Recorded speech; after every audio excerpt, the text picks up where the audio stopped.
In an unexpected turn of events, the goddess Restart, who specializes in healing magic, is tasked with rescuing an S difficulty ranked world that's been ravaged by a rogue demon lord.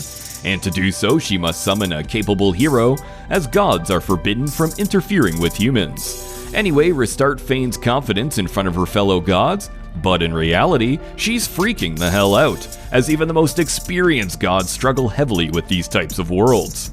Fixated on summoning a powerful hero, she struggles to pick a candidate, up until she accidentally stumbles upon Seiya Ryuguin. Reading his stats, which are through the roof, she gets excited thinking that she had stumbled upon a gem. Restart then quickly hurries up to summon him, and upon doing so she gets perplexed by his dreamy looks, stating that she could fall in love for an eternity with a man like him. But she quickly gathers herself and explains that she's a goddess of healing who summoned him here to save a world in need. Confused and creeped out, Seiya calls her a freak, majorly pissing her off. Remembering that goddesses are supposed to act all dignified, she composes herself and tries to say something, but Seiya cuts her off and states that if she's really a goddess, then why doesn't she just save the world herself? A pissed off Restart explains that gods indeed created the human worlds, but they're forbidden from directly interfering with them. Seiya states that it's a stupid rule and they should change it, which causes Restart to get even more agitated. Remembering that Japanese people like to travel to other worlds, she opens a portal to Geabrand, the world that she's supposed to save, and starts hyping up Seiya. Not falling for her tricks, he tells her to get lost. Restart then chases after him, but he pins her to the wall while stating that he will not step foot into a demon-infested world without being prepared, and that he might be willing to help her under one condition. Just before he takes off his shirt, revealing a chiseled body underneath. Restart naturally starts simping again, all while stating that love between humans and gods is forbidden, but she's shocked to find out that the dude just wants to train, and his condition is not to bother him while he does so. Just then, Restart realizes that she forgot to check a very important detail, his personality type, which states that he is impossibly cautious. After seeking advice from fellow goddess Ariadoa, Restart decides to leave Seiya alone to train, but before doing so she barges into his room and gives him a special communication device that allows... scrap that, it's basically just a phone that's shaped like her. And after dreadfully waiting day after day, Seiya finally manages to reach level 15 while only doing basic exercises, shocking Restart. Seeing this, she drags him to a starter village at Geabrand. While there, she gets very annoyed at his apparent paranoia, as he starts suspecting everyone, including the children, going as far as to trying to take them out before they can pose a threat. While at the armor shop, Seiya tries to buy an absurd amount of sets just in case they all break, forcing Restart to take charge. Frustrated and mostly fearful for everyone's safety, she takes him outside of town, all in hopes of popping his combat cherry. And upon stumbling on a basic slime, which Seiya one-shots, he goes overboard, burning the entire area with explosions, just in case any fragments are still alive. Just then, and after being attracted to his magic, they are approached by a Chaos Machina, a level 66 demon who is one of the 4 heavenly kings. She reveals that she was sent out to scout the area in order to kill Seiya before he can pose a threat to the demon lord. Upon seeing her stats outrank his, Seiya, pulls a tactical retreat, barely managing to dodge her attacks just before they slip into a divine realm using a portal. Upon entering, Restart lands on top of Seiya, creating an ideal opportunity for him, but he swiftly pushed her off and proceeded to kick her out to resume his training. A couple of days have passed since, and Restart receives a message from the Micro Bikini Demon stating that she will execute a person every 10 minutes until they show up at the village. Hearing this, she rushes to Seiya and urges him to stop training and go rescue the town folk ASAP. Seiya simply tells her to relax as they have more than enough time to act due to time passing slowly in the Divine Realm. Just then, the demon chick ends up chopping someone's head off. Seeing this, Restart tries to drag Seiya off, but he simply ignores her. Thinking that he's scared, she calls him a coward just before leaving. But suddenly, Seiya stands up and equips his stuff, all while stating that the reason he's overly cautious is that he can't risk dying as it will mean the total destruction of that world, just before he smacks her on the head for calling him a coward. At the town, Seiya engages the demon chick and manages to free the hostages.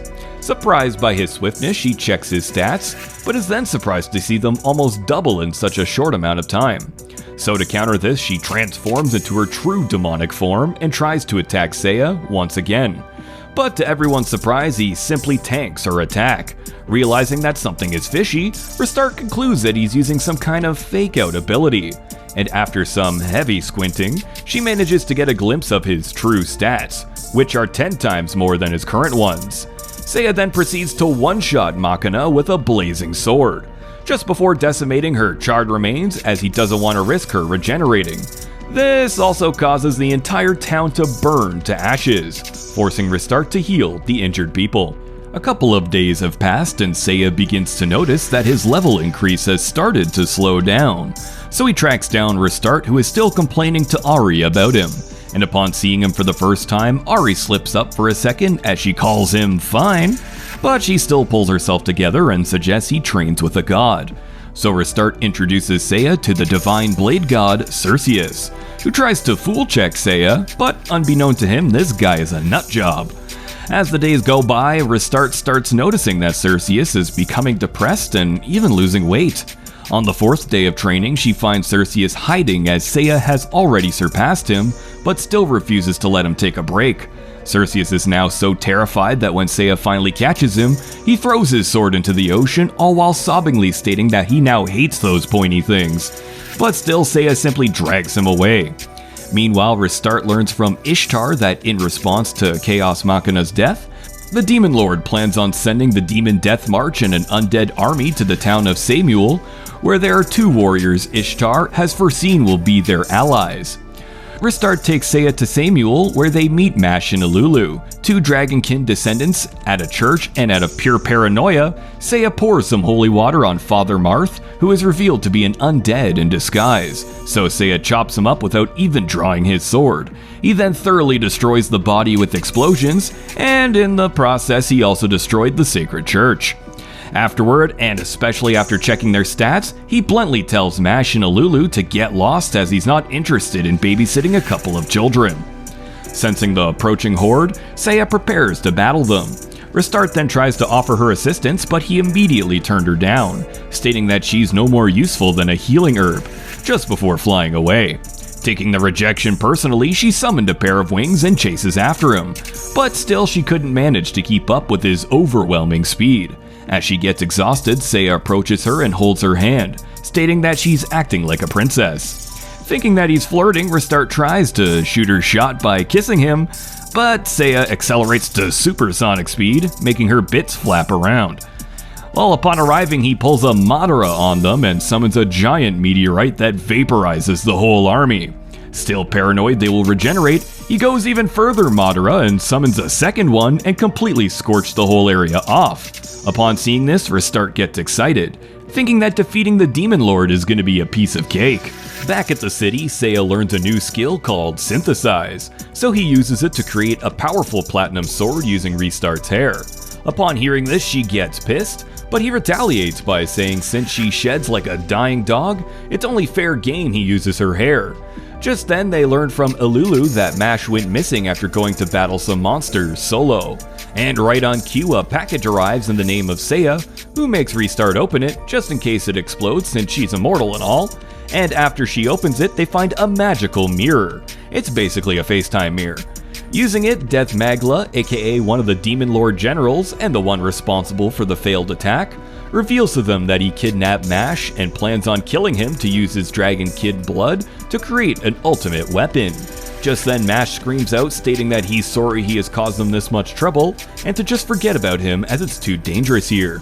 Impressed by his heroism, Seiya tells him that he's in need of some couriers to handle his equipment, just before cutting literal space with his goddess sword.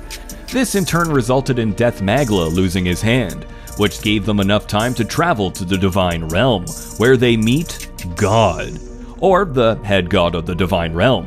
Since Restart doesn't know the physical location of Mash, Seiya tells Granny Goddess to bust out a portal, making Restart freak out because of how casual he's talking to her. Impressed by his confidence, she grants his wish. Upon arriving, Restart frees Mash while Seiya engages Death Magla, who summons Dark Furus, a bodiless, undefeatable creature of the night. A cocky Death Magla then taunts Seiya by revealing its weakness. As it turned out, you need to hit it with a tuned physical attack that allows the monster to gain physical properties. Then you would have to get past its impenetrable defenses to deal damage, which sounds impossible, but not to Seiya.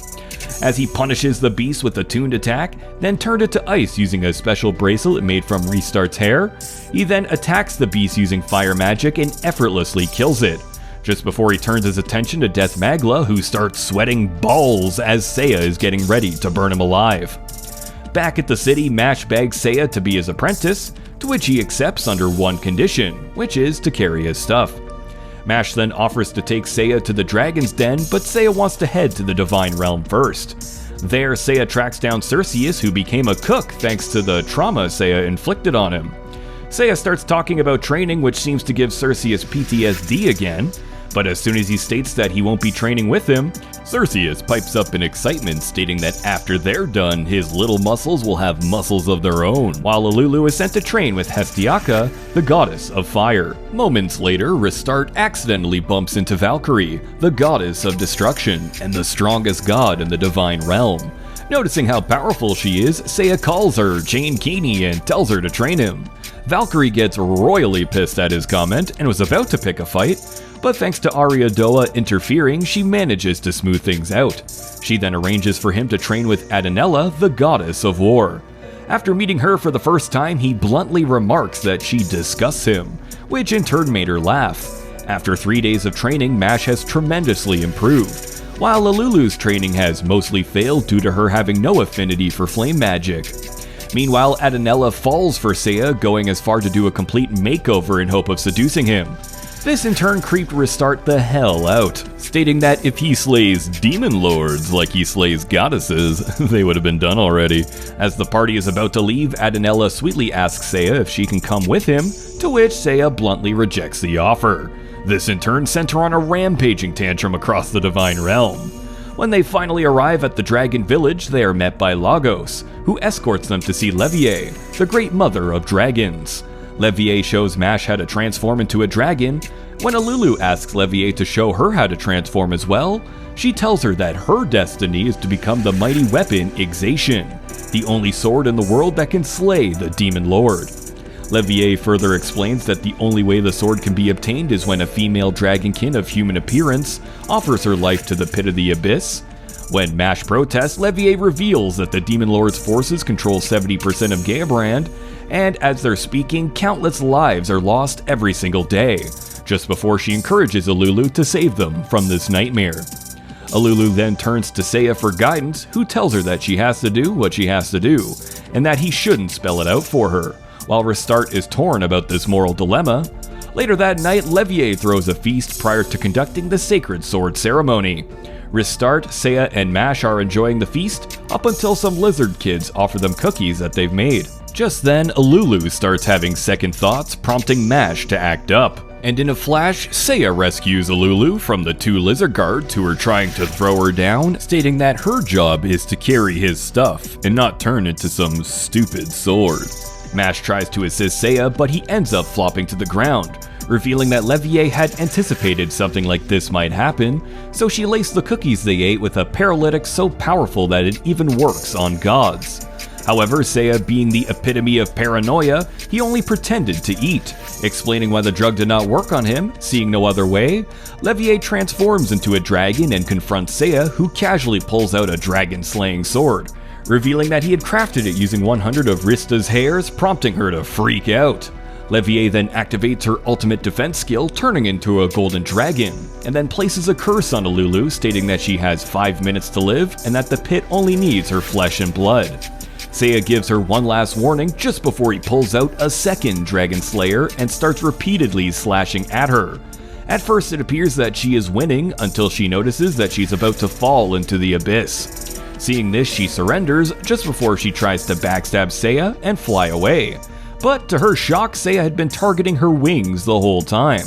After this, she falls into the abyss, the curse is lifted, and a magical sword appears, revealing that the queen had some divine dragonkin blood.